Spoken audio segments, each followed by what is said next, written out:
Police in Idaho are searching for missing 9-year-old Dylan Groney. For the 9th straight day, searchers looked for 8-year-old Sandra Cantu. The stories and headlines are part of our lives now. Police had been looking for 13-year-old Ben Ownby since he stepped off his school bus Monday and disappeared.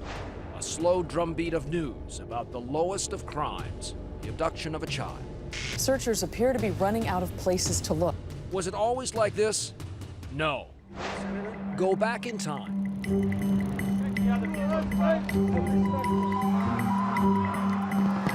years.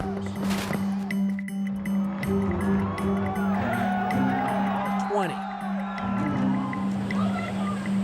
Challenger, go at throttle up. 30 years. And we will mark the moment when innocence was abducted. It was 1979. You could fill up your Pontiac Trans Am for 79 cents a gallon.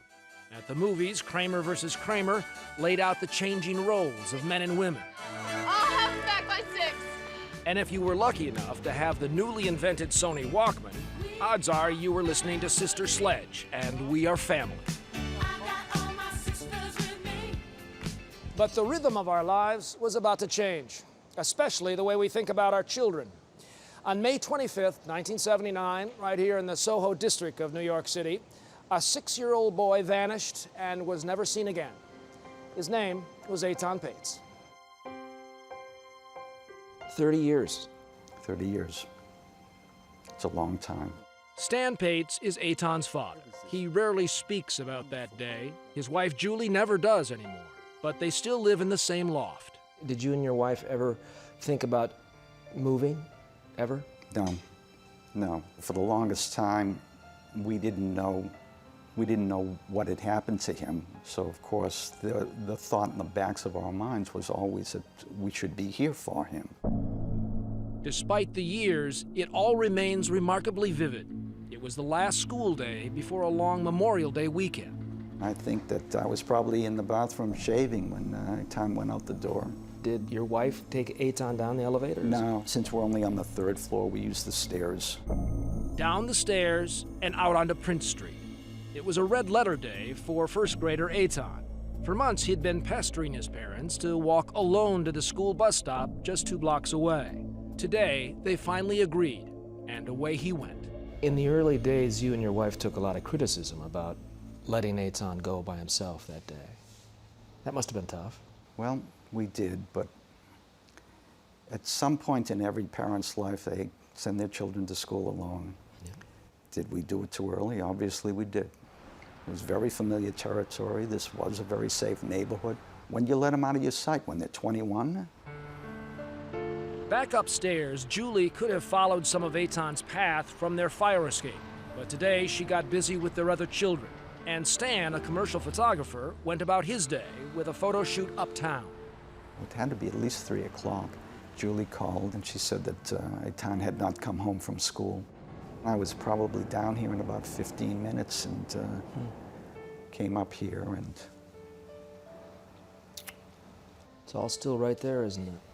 At some point he must have realized that things were going bad. And I still gag with the fear that this child must have felt.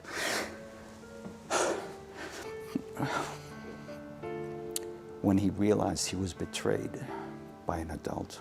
We have no intention of prosecuting. We just hope that they treat him nicely and get him back to us somehow, anyhow. As police scoured the neighborhood, Stan Patz scoured his darkroom. I went into my proof file and pulled out some pictures that I had taken a few months earlier. Stan was always snapping pictures of the kids, but these of Etan would enlarge the story, and even today, help define an era.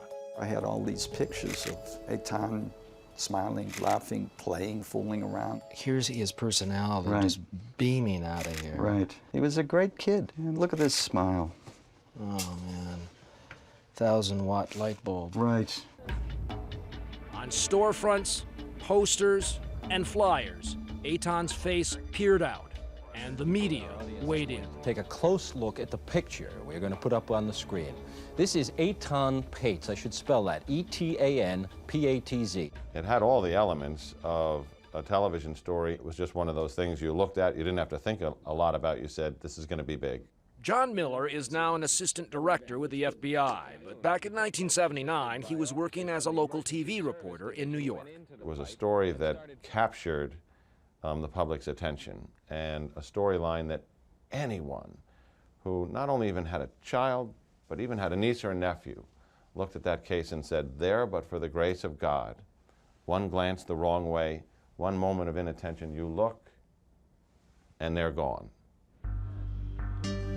Rumors about Etan's disappearance were easier to come by than facts.